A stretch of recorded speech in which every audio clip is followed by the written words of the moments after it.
چیز کو شریک نہ کیجو، اور طواف کرنے والوں اور قیام کرنے والوں اور رکوع کرنے والوں اور سجدہ کرنے والوں کے لیے میرے گھر کو صاف رکھا کرنا،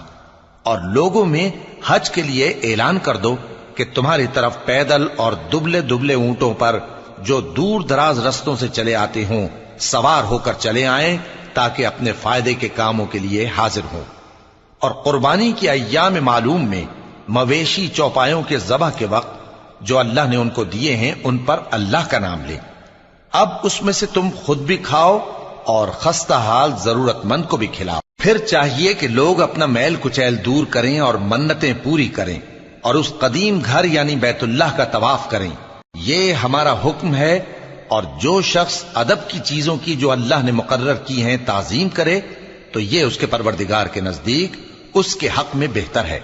اور تمہارے لیے مویشی حلال کر دیے گئے ہیں سوائے